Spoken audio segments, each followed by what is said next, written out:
Di dalam Lukas pasal 23 ayat 13 sampai 32 diceritakan bahwa pada waktu itu ada 2 orang pengikut Yesus yang sedang berjalan ke sebuah desa bernama Emmaus.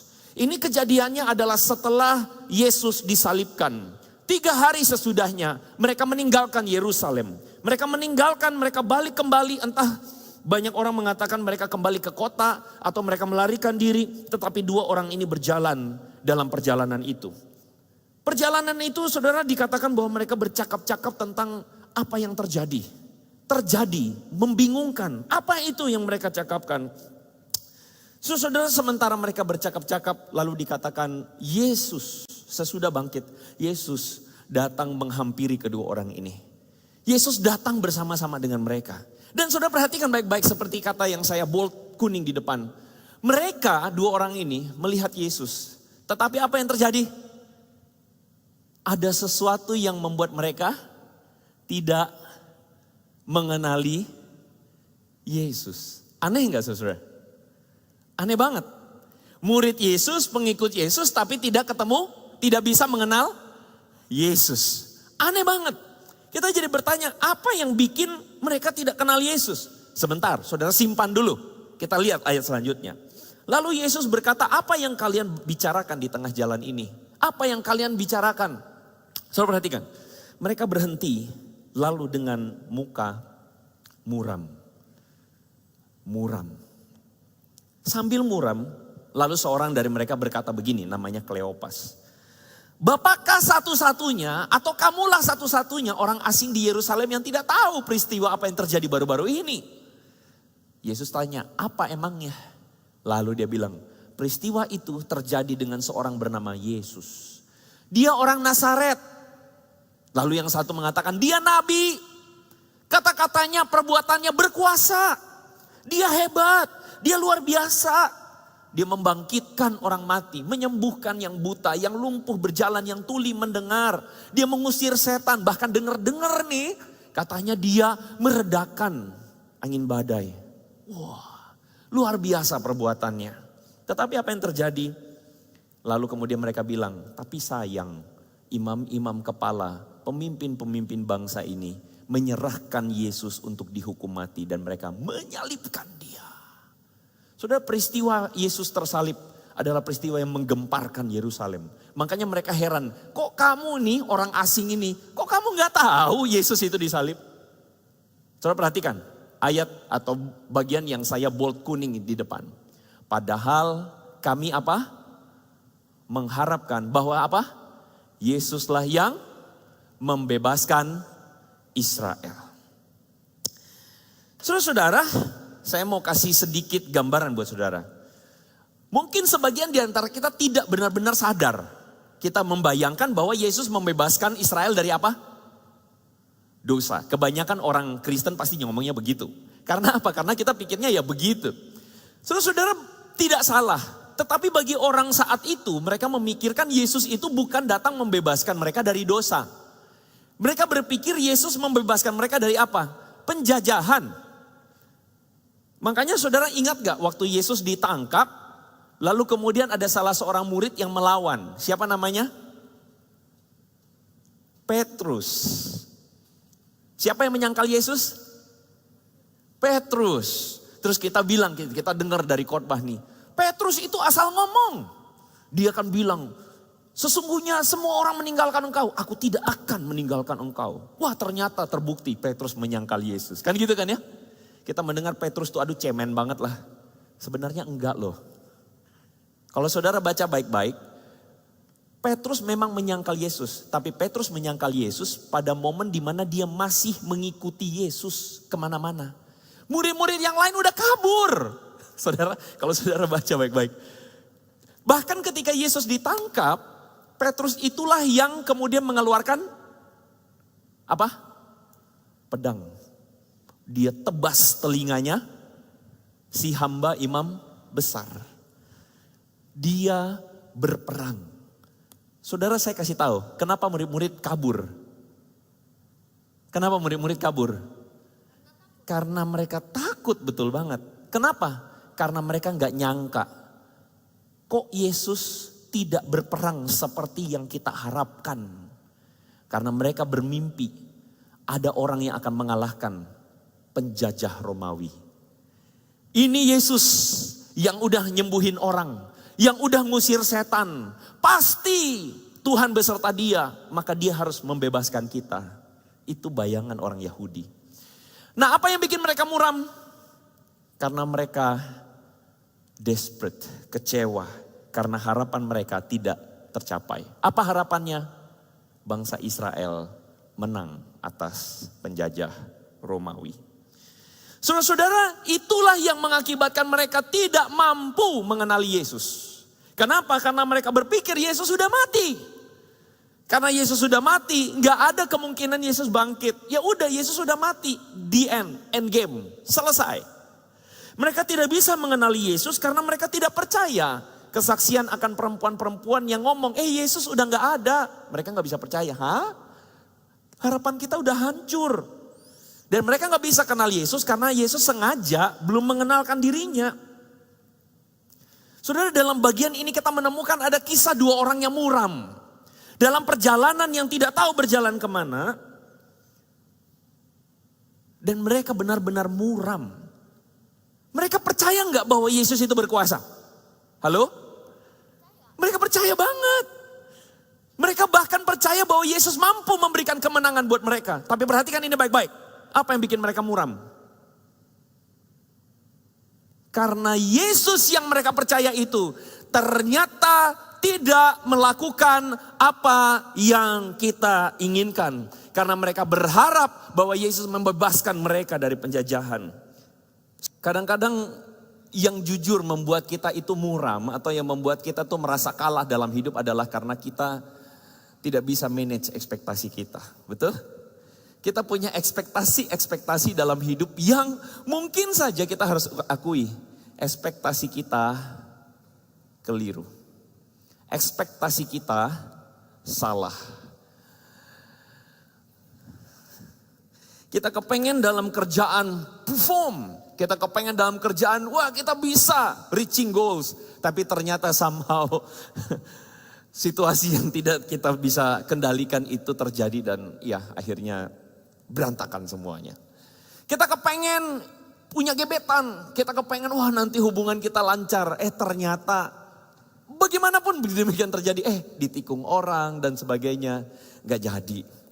Kita punya pacar diselingkuhin. Ya kan? Emang hidup itu gak fair. Ya.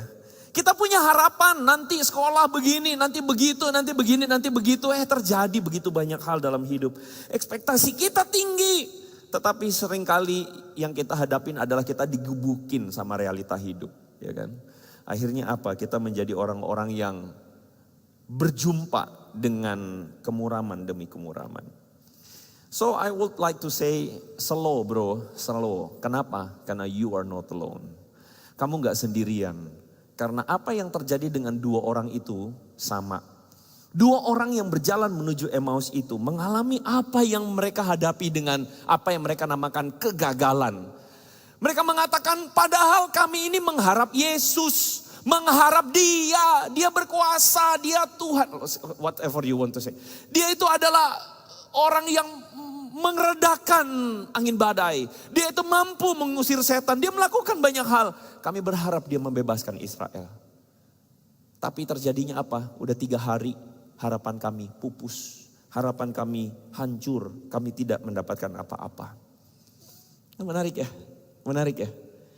Saudara mungkin mengalami apa yang mereka hadapi hari ini dalam konteksmu. Nah firman Tuhan mengatakan disitulah Yesus ngomong sama mereka. Kalian tuh bodoh kata Yesus. Kalian terlalu lamban, kalian tidak percaya semua yang dikatakan para nabi. Bukankah Raja Penyelamat atau Mesias harus mengalami dahulu penderitaan baru mencapai kemuliaannya? Yesus bilang sama mereka. Lalu kemudian Yesus menerangkan kepada mereka seluruh isi kitab suci dan sebagainya. Lalu kemudian disitulah dikatakan tentang dia. Saudara, pertanyaan kita apa berita Injil yang Yesus terangkan? Atau apa yang sebenarnya Yesus kasih tahu sama mereka?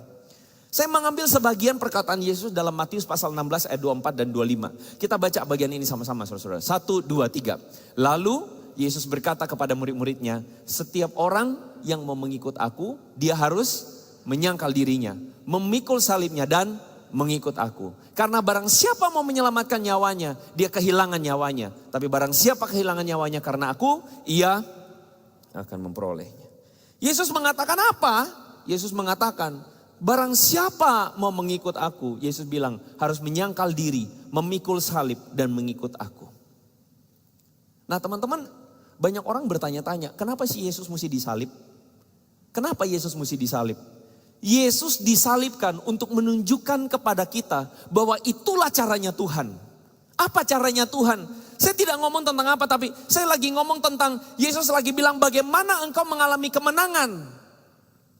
Dunia kita adalah dunia yang menggunakan cara apa? Cara kekerasan untuk merebut kemenangan, betul? Bahkan kita hidup di tengah dunia yang menghalalkan segala cara untuk mencapai apa itu kemenangan.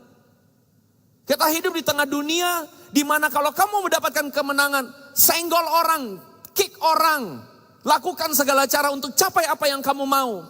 Dunia kita sistemnya tuh begitu. Dunia kita semuanya orang ingin mencapai yang namanya teratas.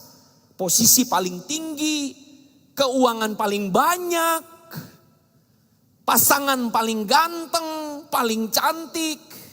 Dunia kita adalah dunia yang mau naik ke atas dan melakukan segala cara. Tapi perhatikan baik-baik apa yang Yesus bilang dalam Matius pasal 6 ini. Yesus bilang apa?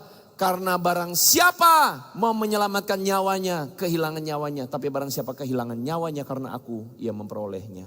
Yesus justru kasih berita yang berbeda dari apa yang dunia bilang. Banyak orang berpikir kalau kita punya Tuhan yang hebat, maka kita akan hebat. Betul? Makanya kan ada lagu, lebih dari pemenang dalam segala perkara. Amin. Kita ingin menjadi lebih dari, tapi banyak orang berpikir lebih dari pemenang itu apa? Kalau orang dapat cuan 1 juta, maka saya dapat cuan 10 juta. Haleluya. Betul nggak? Karena itulah lebih dari pemenang. Kita adalah kaum yang diberkati Tuhan. Kita mendengar kesaksian, saudara, saya berdoa, berlutut, percaya kepada Tuhan. Besoknya Tuhan buka jalan keluar. Haleluya. Kita berpikir menjadi pemenang adalah mendapatkan apa yang kita mau. Dan kadang-kadang tanpa sadar kita mengikuti cara dunia. Karena kita ingin untuk mendapatkan yang kita mau. Karena Tuhan beserta dengan kita. Saudara, ada sebuah kontras yang luar biasa antara cara dunia dengan caranya Tuhan. Kalau saudara perhatikan 1 minggu sebelum Yesus disalibkan atau pada hari Minggu, kita sering merayakan yang namanya Minggu Palma. Minggu Palma itu saudara adalah minggu yang dirayakan dengan Yesus masuk Yerusalem. Saya kasih kepada saudara satu contoh ini. Saudara perhatikan yang dilakukan oleh Yesus adalah Yesus masuk Yerusalem dengan keledai.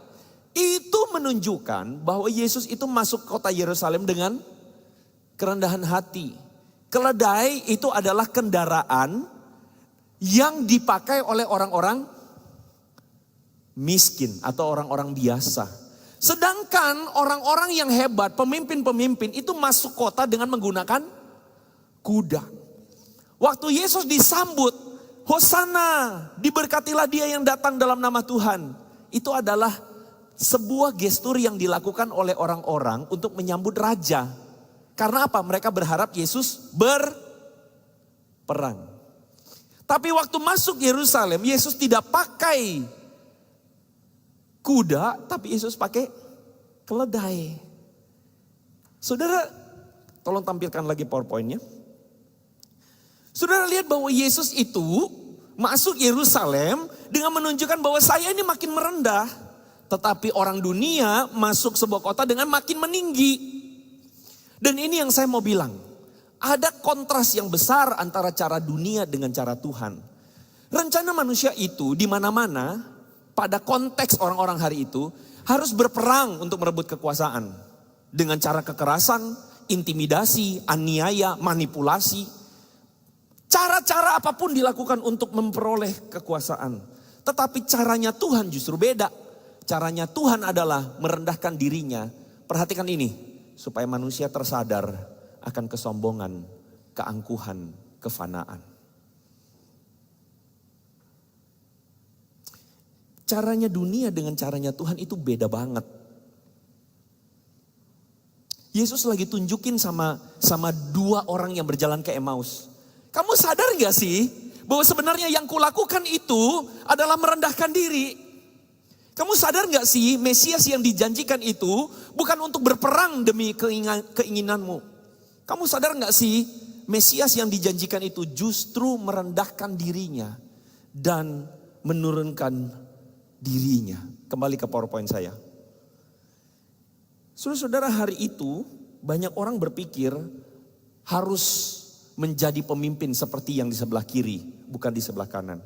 Sama halnya dengan hari ini. Banyak orang berpikir kalau saya anak muda, kapan saya sukses? Kalau saya bisa kayak begini, betul nggak? Keren nggak? Keren banget. Bisa mejeng dengan Jeep Rubicon, asik. Mau ngapain aja? Bisa. Karena inilah hidup, ini yang harus saya capai, betul nggak? Bayangkan saudara datang ke rumah gebetan, asik. Supaya dihargain sama calon mertua harus pakai Rubicon dong.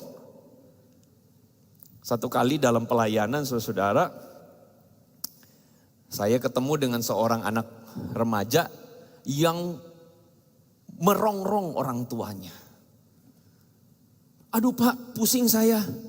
Ini dia nih minta dibeliin Mercedes Benz. Wah, kenapa?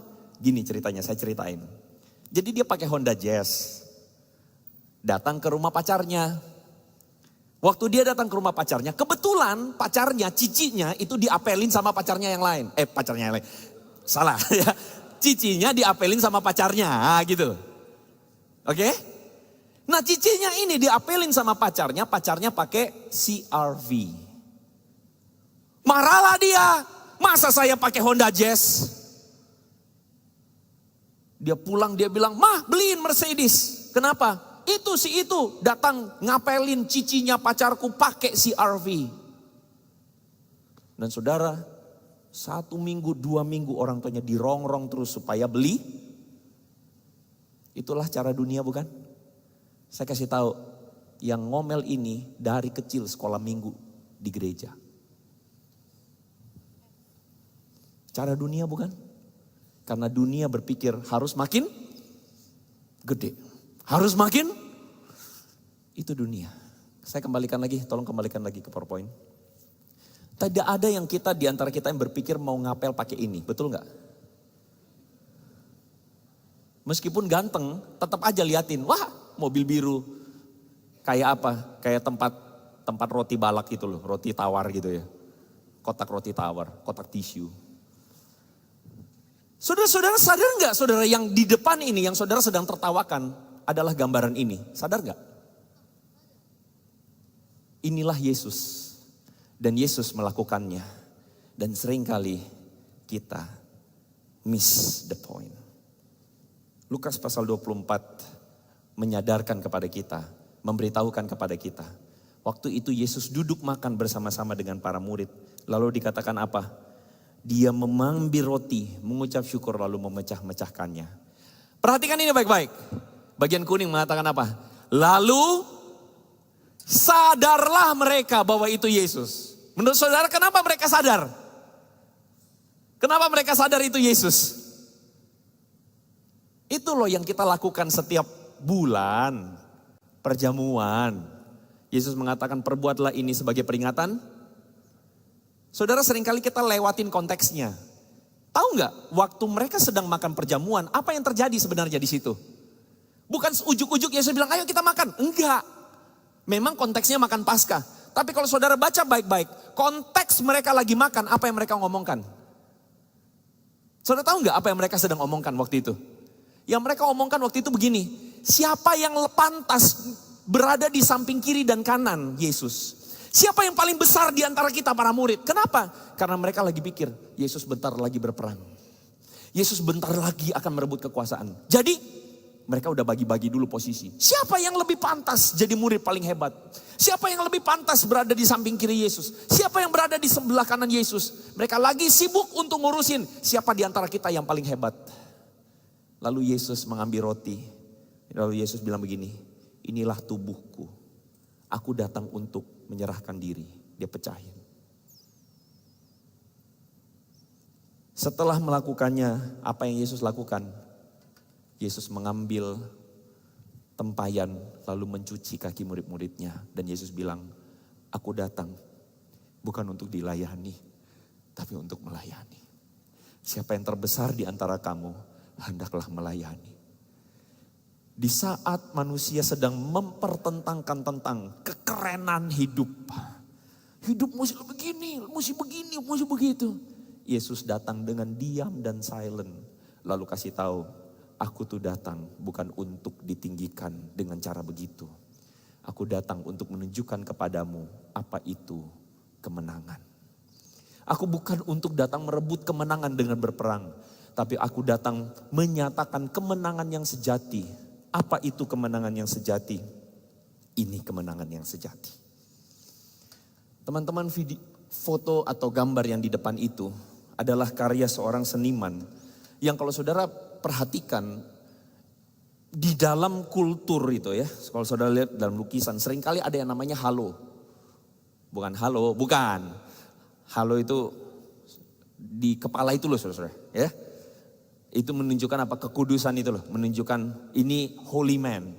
Kalau saudara perhatikan, gambar ini adalah gambar mengambil scene di mana Yesus itu sedang berdoa di Getsemani. Dan kalau saudara lihat di sekeliling kepala Yesus itu ada tanda kekudusan. Tetapi ada sebuah tulisan Latin di situ. Apa namanya? Kalau saudara lihat di situ tertulis fiat voluntas tua. Apa artinya? Jadilah menurut kehendakmu. Yesus lagi menunjukkan apa itu kemenangan. Saudara, kemenangan itu apa? Di saat Yesus mengatakan, kalau boleh cawan ini lalu. Tetapi bukan kehendakku, tetapi kehendakmu. Itu kemenangan. Apa itu kemenangan? Taat sampai mati di kayu salib. Saudara boleh cari orang di luar sana. Banyak gak yang punya Ferrari? Banyak. Banyak gak yang orang kaya? Banyak banget. Dan semua orang bisa menghalalkan segala cara. Sikut sana, sikut sini, ambil semua. Untuk apa? Untuk mendapatkan segala sesuatu demi dirinya. Dan orang berlomba-lomba untuk sampai di sana. Tapi saya kasih tahu sama saudara. Apakah itu kemenangan? Apakah itu kemenangan?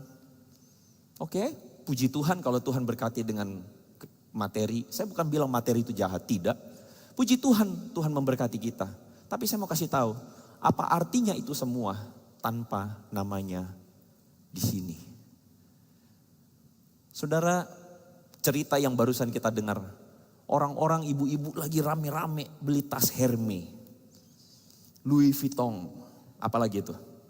Tory Burch. Apalagi? Udah habis di otak saya. Chanel. Ya kan? Akhirnya berakhir di mana? Jadi barang bukti. Memamerkan ini dan itu. Menunjukkan ini dan itu. Tapi pada akhirnya apa? Hancur berantakan. Terus saya bukan lagi mau bilang apa. Tapi saya mau bilang kekayaan di dalam sini lebih penting. Dan Yesus lagi bilang kemenangan yang sejati itu adalah ketika kita menjadi taat. Ketika kita benar-benar menguasai diri kita. Amsal mengatakan orang yang menguasai dirinya lebih daripada orang yang menaklukkan sebuah kota. Menaklukkan kota itu semua orang bisa. Tetapi menaklukkan diri sendiri belum tentu bisa. Amin. Seringkali kita tuh lupa bahwa di dalam badai, di dalam yang namanya hidup yang bisa kebongkar kau bolak-balik dan sana sini. Kalau kita cuma menetapkan diri kita kemenangan itu berdasarkan hidup yang aman, kecewalah kita. Saudara, saya kasih tahu kalau kita menetapkan hidup kita, baik dan tidaknya, aman dan enggaknya hidup kita berdasarkan lingkungan kita, engkau akan kecewa cepat atau lambat. Banyak orang berpikir bahwa bisa mendapatkan sesuatu kalau saya misalnya sekolah tinggi supaya apa? Supaya saya tidak direndahkan orang. Yakin? Saya harus punya rumah mewah supaya saya mendapatkan kebahagiaan. Yakin? Dunia semua berlomba-lomba mencari itu. Makanya kenapa dunia selalu menemukan yang namanya kepentok, dan kepentok. Karena tidak ada di antara kita yang bisa menjamin bahwa hidup kita tidak ada masalah. Masalah itu pasti datang, kita pasti kepentok dengan sana sini. Kita menikah dengan orang yang paling rohani di gereja pun, WL di depan, tidak ada masalah.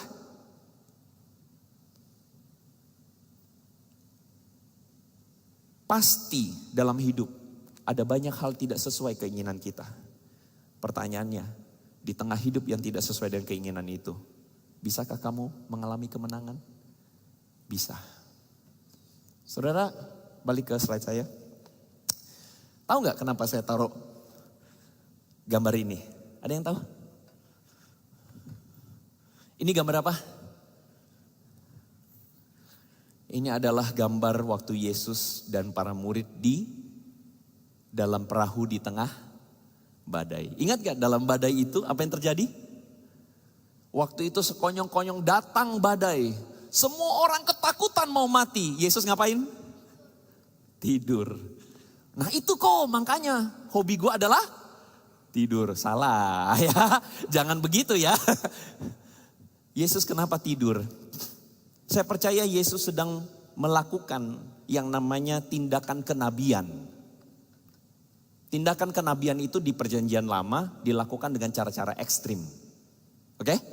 Dan Yesus sedang melakukan cara ekstrim itu. Ketika badai terjadi, Yesus tidur untuk menunjukkan apa?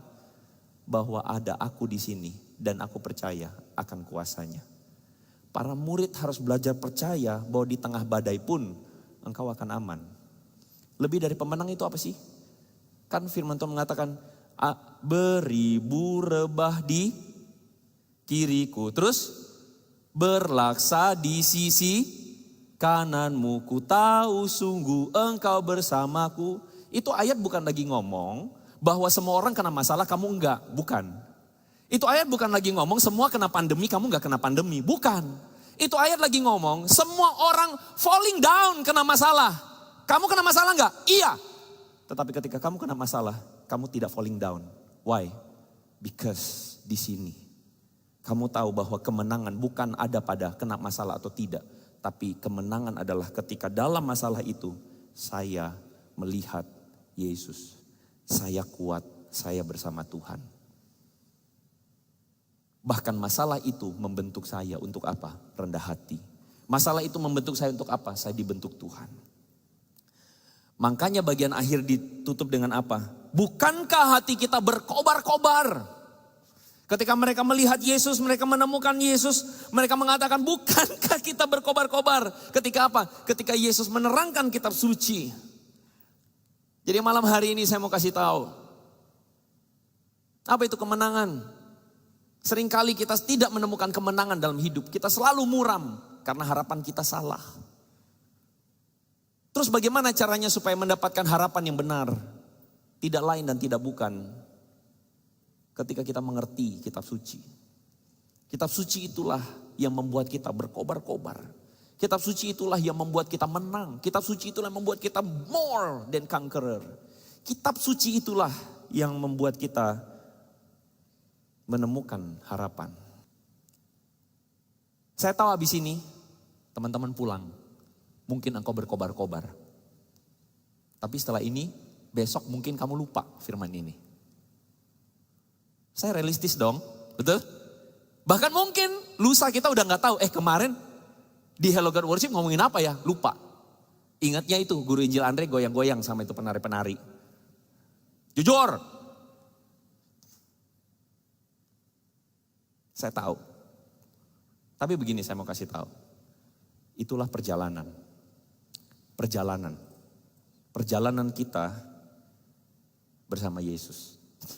Dan dua orang di Emmaus ini berjumpa Yesus tengah jalan. Dan itu yang membuat mereka menemukan. Ternyata Yesus mati dan bangkit. Memang harus gitu jalannya. Maka saya pun kasih tahu. Tidak ada kebangkitan tanpa kematian dalam hidup kita. Amin. Kita harus mengalami kematian demi kematian. Karena itu orang Kristen kalau ketemu masalah. kita harus punya mentalitas untuk begini. Ada kebangkitan setelah masalah ini. Amin. Setelah saya ketemu masalah ini, saya tahu ada berkat Tuhan yang indah yang Tuhan mau ajarin buat saya setelah ini. Itu mentalitas orang Kristen. Jangan takut menghadapi kematian. Jangan takut menghadapi masalah. Karena ada kebangkitan, kemenangan di dalam permasalahanmu. Saya mengajak teman-teman, lagu yang akan kita nyanyikan, kematian adalah kebangkitan. Adalah lagu kematian adalah kemenangan. Adalah lagu yang menyadarkan kita bahwa indah, ada hal yang indah dalam kematian. Karena dari kematian itulah kita meninggalkan keakuan kita. Dan kita ngalamin berkat Tuhan once again. Ngalamin berkat Tuhan lagi, berkat Tuhan lagi, dan berkat Tuhan lagi.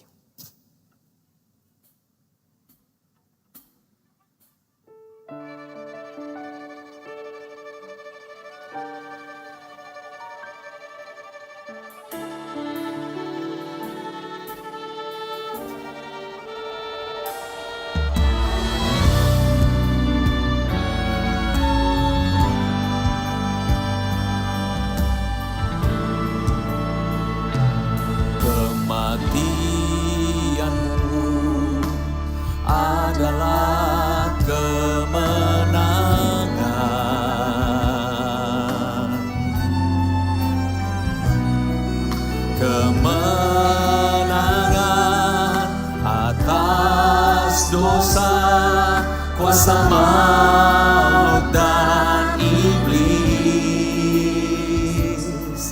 Kemenangan atas pergumulan.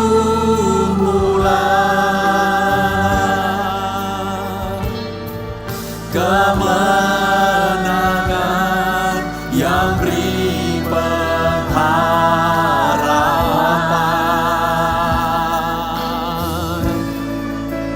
Ku bersyukur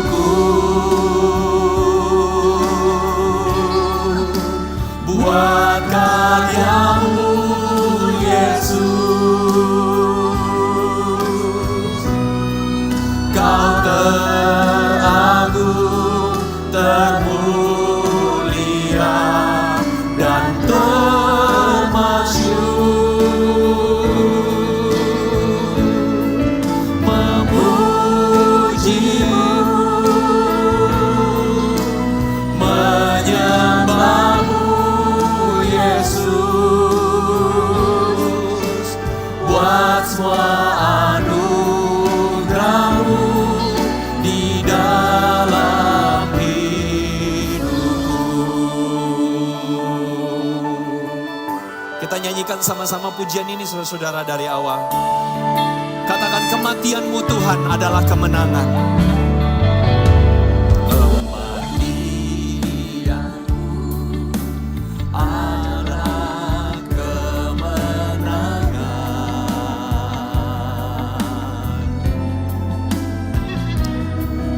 Kemenangan atas dosa, kuasa maut dan iblis. Kemenangan atas pergumulan.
Mari kita berdoa. Di dalam kematian demi kematian yang kami sedang hadapi Tuhan, kami tahu bahwa kematian itu penting supaya kedagingan kami, kemanusiaan kami turut tersalib bersama-sama dengan Yesus. Di tengah permasalahan pergumulan yang sedang kami hadapi, kami tahu bahwa itu harus kami hadapi. Karena disitulah kami mengalami kemenangan. Karena jiwa kami dibentuk oleh Tuhan. Engkau telah menunjukkan teladan itu terlebih dahulu. Engkau memberikan dirimu taat sampai mati di kayu salib. Engkau memberikan dirimu Tuhan, mengampuni semua orang yang sedang menyalibkan Engkau. Disitulah kami terengadah dan kami melihat, agunglah Engkau Tuhan. Sembari kami sadar Tuhan bahwa begitu malunya kami, bahwa kami mengira bahwa dalam hidup ini penting untuk mengejar semua pujian manusia. Penting untuk mengejar apa yang manusia cari. Penting untuk mengejar dunia ini. Tapi di sini kami sadar kemenangan yang sejati adalah ketika kita mati. Kami mati untuk dunia ini. Tetapi hidup kami Tuhan dibangkitkan bersama-sama dengan Engkau. Biarlah kemenangan ini menjadi pesan yang kami bawa pulang sampai ke rumah kami. Kemenangan ini menjadi pesan yang kami bawa pulang dalam hidup kami. Kemenangan ini menjadi pesan yang kami bawa pulang untuk studi kami, untuk pekerjaan kami, keluarga kami. Kemenangan ini menjadi bagian dalam hidup kami. Karena kematian kami adalah kemenangan. Di dalam nama Tuhan Yesus yang siap menang bersama dengan Yesus, katakan sama-sama, amin. Berikan kemuliaan bagi nama Tuhan.